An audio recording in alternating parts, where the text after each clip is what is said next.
Cette histoire est une histoire réelle.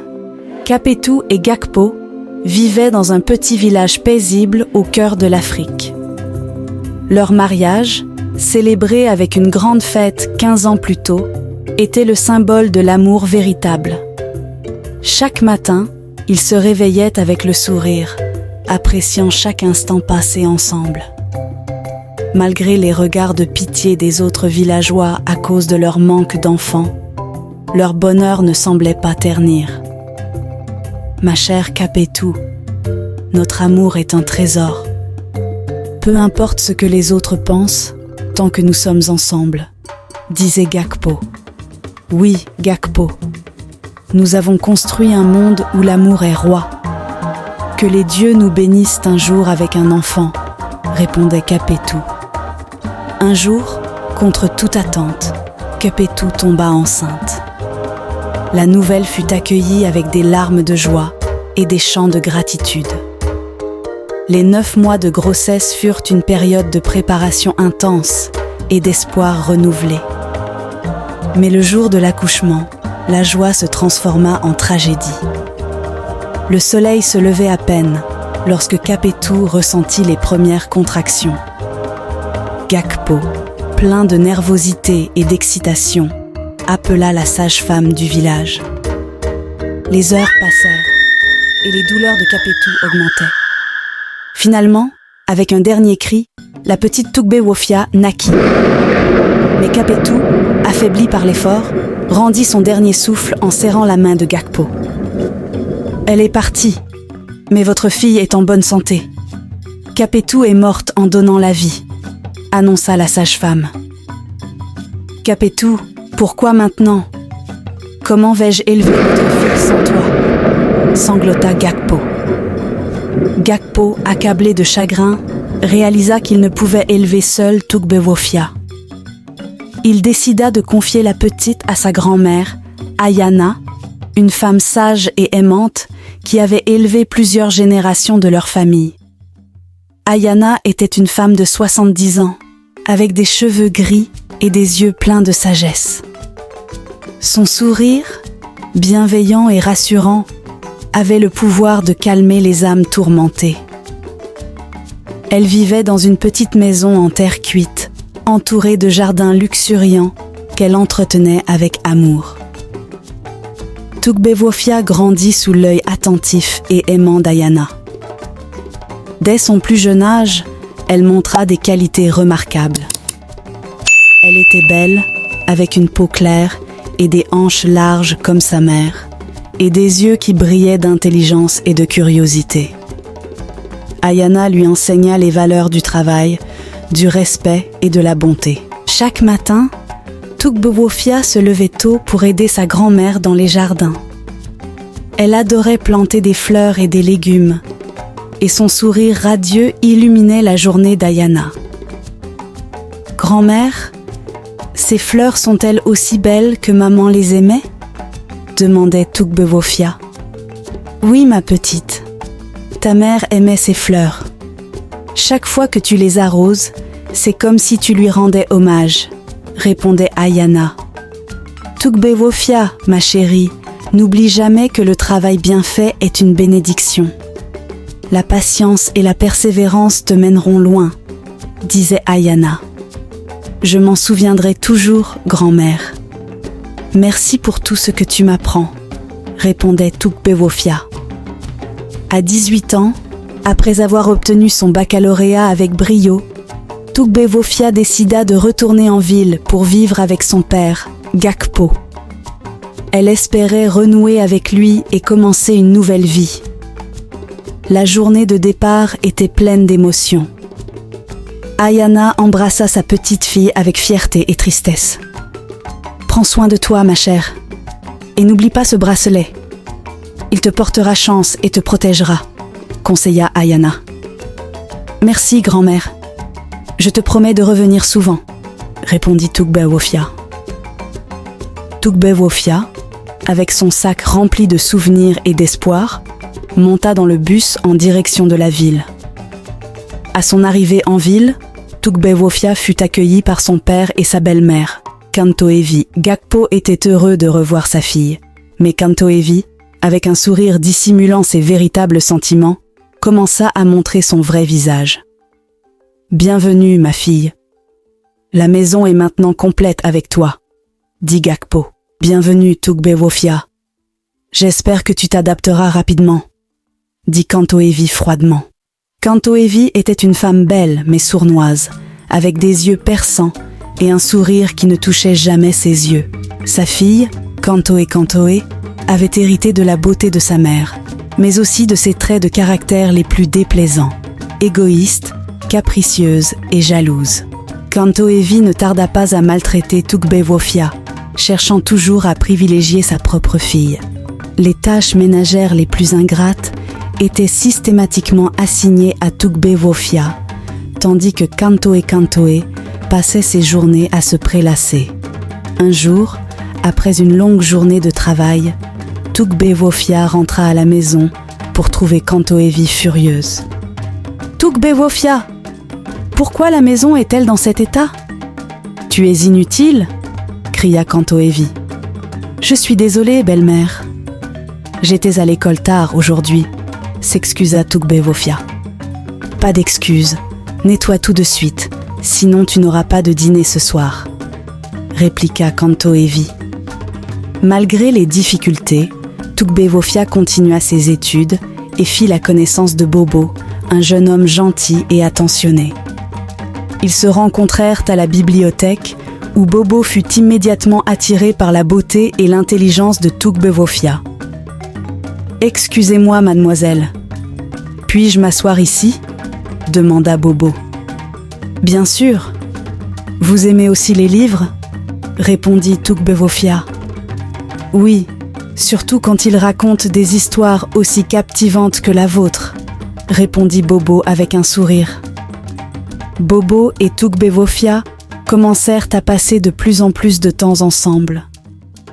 Leur amour grandissait, apportant un rayon de lumière dans la vie de Tugbewofia. Cependant, Kantoevi n'appréciait pas cette relation. « Tugbewofia, tu es la personne la plus incroyable que j'ai jamais rencontrée. Je veux passer ma vie avec toi, » déclara Bobo. « Oh Bobo, tu es mon soutien dans ces moments difficiles. »« Je t'aime, » répondit Tugbewofia. Voyant que Bobo et Tugbewofia étaient de plus en plus proches, Kantoevi décida d'agir. Elle voulait que Bobo épouse sa fille, Kantoe. Kantoevi commença par répandre des rumeurs malveillantes sur Tugbewofia, essayant de la discréditer aux yeux de Bobo. « Bobo, tu devrais faire attention à Tugbewofia. Elle n'est pas aussi parfaite que tu le penses, » suggéra Kantoevi. « Je sais que vous avez des réserves, mais je crois en elle, » répondit Bobo fermement. Lorsque ces machinations échouèrent, Kantoevi se tourna vers la sorcellerie. Elle consulta des sorciers pour lancer des mauvais sorts sur Tugbewofia, espérant l'éloigner définitivement de Bobo. Kantoevi se rendit dans une forêt sombre où elle rencontra un sorcier réputé pour ses puissants envoûtements. Elle lui expliqua son problème et lui demanda de préparer un sort pour éloigner Tugbewofia de Bobo.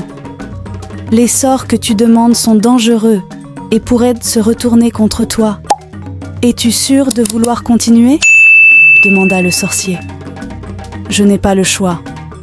Fais ce qu'il faut pour séparer ces deux-là, » répondit Kantoevi. Le sorcier prépara une potion et récita des incantations, tandis que Kantoevi observait avec une satisfaction malveillante. À son retour, Kantoevi mélangea la potion dans la nourriture de Tugbewofia, espérant que cela la rendrait malade et la ferait fuir. Cependant, lorsqu'elle consomma la nourriture, le bracelet rose que lui avait donné sa grand-mère Ayana s'illumina. Une énergie protectrice entoura Tugbewofia et la potion maléfique se transforma en un simple liquide inoffensif. « Comment cela peut-il être possible ?» s'exclama Kantoevi, furieuse. « Est-ce que tout va bien, belle-mère ?» demanda innocemment Tugbewofia. « Rien du tout, » répliqua Kantoevi, dissimulant sa frustration.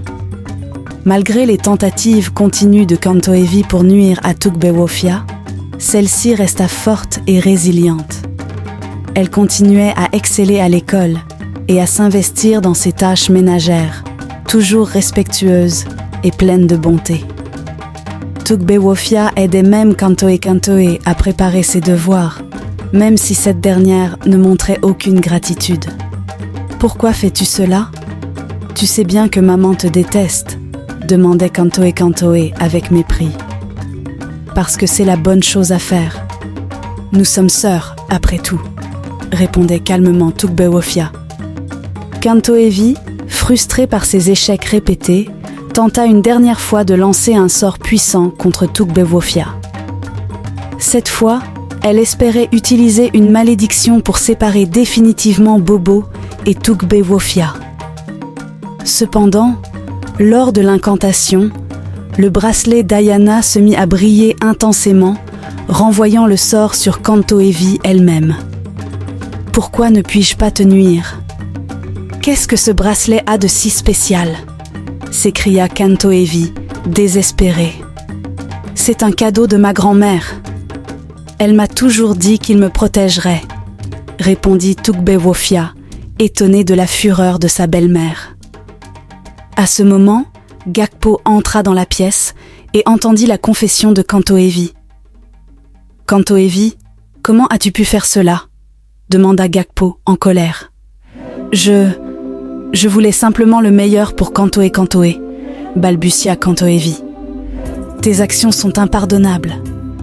Quitte cette maison, toi et ta fille, ordonna Gakpo, la colère palpable dans sa voix. Tu as traversé tant d'épreuves avec grâce et dignité, disait Gakpo, son père. Merci, père. Votre soutien signifie tout pour moi, répondait-elle avec un sourire. Avec le départ de Kantoevi et Kantoe, la paix revint enfin dans la maison de Gakpo. Tugbewofia et Bobo purent vivre leur amour sans entrave. Leur mariage fut célébré avec une grande fête, réunissant la famille et les amis dans la joie et la bénédiction. Le jour du mariage, Ayana arriva, son visage rayonnant de fierté. « Tugbewofia, tu es resplendissante. Ta mère serait si fière de toi, » dit Ayana en embrassant sa petite fille. « Merci, grand-mère. C'est grâce à toi que tout cela est possible, » répondit Tugbewofia, les larmes aux yeux. Cette histoire nous enseigne plusieurs leçons précieuses. La première est que la vérité finit toujours par triompher du mensonge. Les bonnes actions et un cœur pur sont protégés, même face aux plus grands défis. Tugbewofia, grâce à l'amour et à la sagesse de sa grand-mère, a surmonté les épreuves et trouvé le bonheur. Tugbewofia, ton courage et ta résilience sont une inspiration pour nous tous, déclara Bobo lors de leur lune de miel. Merci, Bobo.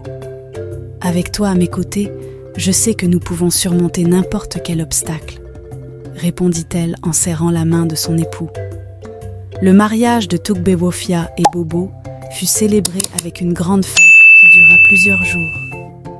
Les chants et les danses résonnaient dans tout le village, et les invités affluaient pour rendre hommage au couple. Ayana, la grand-mère bien-aimée, était présente au premier rang, son visage rayonnant de fierté et de bonheur. Après le mariage, Tugbewofia et Bobo s'installèrent dans une jolie maison non loin de celle de Gakpo. Leur vie ensemble était remplie d'amour et de respect mutuel. Ils travaillaient dur, Bobo dans ses affaires et Tugbewofia dans des projets communautaires qui apportaient des améliorations significatives au village. Avec le soutien inébranlable de Bobo, Tugbewofia poursuivit ses études, décidée à devenir une infirmière pour aider les autres. Sa détermination et son altruisme la firent rapidement remarquer, et elle devint une figure respectée et admirée de la communauté. Cependant, la vie n'était pas sans défi. Kantoevi et Kantoe, ayant quitté la maison de Gakpo, menaient maintenant une vie amère. Leurs tentatives de retrouver une position respectable dans la société échouaient à chaque fois, car leur passé de méchanceté et de jalousie les poursuivait. Aucune bénédiction ne semblait les atteindre, et elles étaient souvent évitées par les autres villageois.